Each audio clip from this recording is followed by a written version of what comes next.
दोस्तों, आज अमेरिका से इमिग्रेंट्स के लिए 4 खबरें हैं। 30 जून 2026 है, ट्यूसडे है। चारों खबरें बड़ी इंपॉर्टेंट हैं। चैनल को सब्सक्राइब कर लीजिएगा, वीडियो को आखिर तक देखिएगा और कोई लाइक शेयर कमेंट कर दिया करें। तो दोस्तों, पहली खबर आई है प्रेसिडेंट ट्रंप की जानिब से। उनका एक बहुत ही इंपॉर्टेंट बयान आया है और ये बयान आया है बर्थ राइट सिटीजनशिप का फैसला होने के बाद। इंग्लिश में पढ़ के सुना रहा हूं ताकि आपको उन अल्फाज की इंपॉर्टेंस का पता चले, फिर तर्जमा भी बता दूंगा। तो प्रेसिडेंट ट्रंप ने अपने बयान में कहा है, the supreme court upheld birth right citizenship which is too bad for our country. अब इससे अगली लाइन बहुत इंपॉर्टेंट है। But we can easily make it up in Congress through legislation with the support of the president that has now been determined during this process. No long and unwieldy constitutional amendment is necessary. बहुत important बात। Congress should start today to work on ending expensive and unfair to our country birthright citizenship. They will have my complete and total support, president Donald J Trump. अब इसमें वो ये कह रहे हैं कि जो फैसला सुप्रीम कोर्ट से आया वो उन्होंने उसका जिक्र किया और साथ उन्होंने कहा कि अब कांग्रेस के थ्रू अमेंडमेंट लाना बहुत ज़रूरी हो गया है और जो मौजूदा प्रेसिडेंट है उनका इसके ऊपर बहुत ज़्यादा जोर है, यानी कि वो अपनी बात कर रहे थे। और आज ही कांग्रेस को चाहिए कि इस कानून के ऊपर अमेंडमेंट लाएं, इसको चेंज करें, आज से ही इसके ऊपर काम करना शुरू कर दें। मेरी मुकम्मल कंप्लीट एंड टोटल है जो मेरी वो है, इनके साथ मदद होगी, मैं पूरी मदद करूंगा। तो यानी कि वो बहुत सीरियस हैं अमेंडमेंट लाने के लिए कांग्रेस में। पहले भी बता दूं कि 30 अप्रैल 2026 को एक अमेंडमेंट ऑलरेडी इंट्रोड्यूस हो चुकी हुई है और आज भी बहुत सारे कांग्रेस मैन, वुमेन और सेनेटर्स ने इसके ऊपर बात की है कि अब हम कांग्रेस में इसकी अमेंडमेंट लेकर आएंगे और इसको कानून का हिस्सा बनाएंगे कि बर्थ राइट सिटीजनशिप नहीं होनी चाहिए। तो ये एक ज़ाहिर है उनका रिएक्शन था और इसके ऊपर अब क्या काम होता है, कब शुरू होता है, कितनी और उसके ऊपर क्या क्या मतलब मामलात होते हैं, ये तो अब वक्त बताएगा। लेकिन आज पहले दिन ही उन्होंने इसका ऐलान कर दिया। दूसरी खबर दोस्तों ये है कि आज एक प्रपोजल आया है अनडॉक्यूमेंटेड लोगों के लिए। वो लोग जिनके पास अमेरिका में कोई कागज नहीं है उनको लीगल H2A वीजा दिया जाए। वो अमेरिका में रहते हैं, H2A दिया जाए। अब H2A क्या होता है कि वो लोग जो फार्मिंग में, खेतों में काम करते हैं और उनके पास कागज नहीं है उनको H2A दे दिया जाए। अब मैं आपको ये बात क्यों बता रहा हूँ, क्योंकि बहुत सारे लोगों को पता है कि पाकिस्तान, इंडिया वगैरह H2A की कैटेगरी में शामिल नहीं है।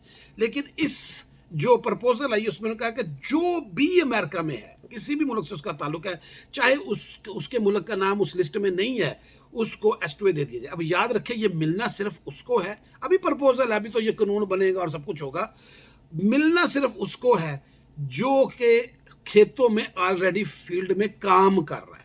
अब ये नहीं है कि जी को विजिट वीजे पे आया जी, ओवरस्टे हो गया जी, अब मैं इसके ऊपर अप्लाई कर दूं या असैलम सीकर कर दें।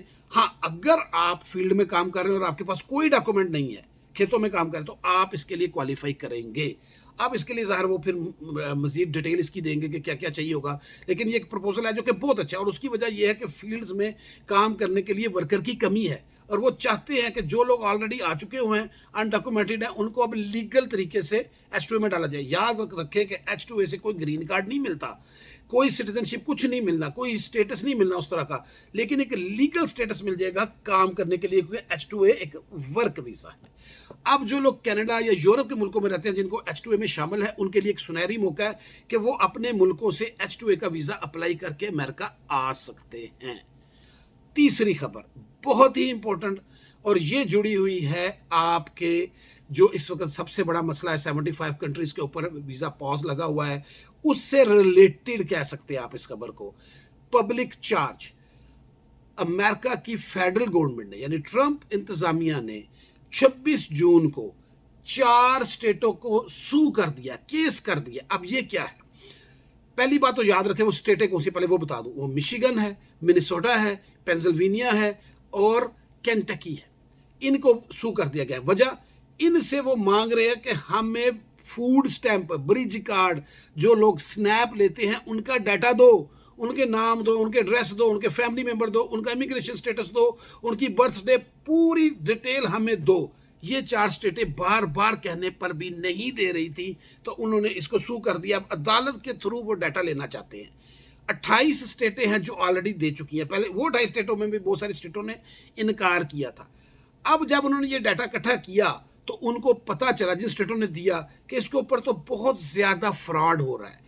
ऐसे लोग ले रहे हैं जिनका इससे बनता ही नहीं है, नजायज़ ले रहे हैं, उनके ऊपर वो बंद कर रहे हैं उनको। और जो एक ऐसे लोग भी हैं, जो मैं आपको अक्सर बताता रहता हूँ, कि बड़े बड़े लोग हैं जिन्होंने मिलियंस ऑफ डॉलर का इसके ऊपर गबन किया हुआ है, फ्रॉड नाम से, जाली आइडेंटिटियों से, जाली चीज़ों से। इसके ऊपर इस वक्त क्रैकडाउन हुआ है, बहुत बड़ा क्रैकडाउन है।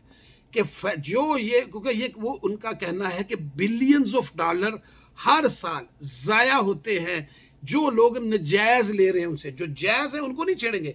इसका मतलब ये नहीं है कि ये डाटा वो अदालत से ले ले, या जो डाटा 28 स्टेटों ने दिया है तो इसके बाद क्या वो ये बंद कर देंगे। बंद नहीं कर रहे, सिर्फ ऑडिट कर रहे हैं कि कौन नजायज़ ले रहा है, उसको बंद करें। इसलिए वो चाहते हैं कि हमारे पास डाटा है, हम अपने क्राइटेरिया से उसको देखें, फिर फैसला करें कि देना है कि नहीं देना। तो ये एक बहुत बड़ा क्रैकडाउन है, और इसका ताल्लुक 75 कंट्री पॉज से। आपको पता है उन मुल्कों के ऊपर ही तो पॉज लगा हुआ है जिनके लोग सबसे ज़्यादा ये वाला लेते थे, वेलफेयर ले रहे हैं।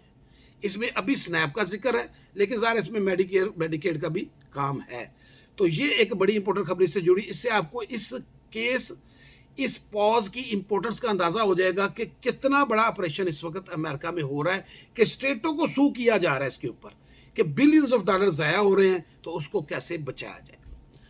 चौथी खबर जनाबे वाला आज की है, वो भी बड़ी इंपॉर्टेंट खबर है। वो सुप्रीम कोर्ट से आई है, लेकिन उसके ऊपर ज़्यादा बात इसलिए नहीं हुई कि बर्थ राइट सिटीजनशिप का फैसला साथ आ गया, तो वो फैसला जो है वो ज़रा पीछे चला गया। वो फैसला क्या हुआ कि जो मर्द पैदा होते हैं लेकिन बाद में अपनी जिन्स तब्दील करा लेते हैं, और वो फिर औरतों की टीमों में खेलते हैं, क्योंकि वो औरत बन जाते हैं, वो औरतों की टीमों में खेलते हैं।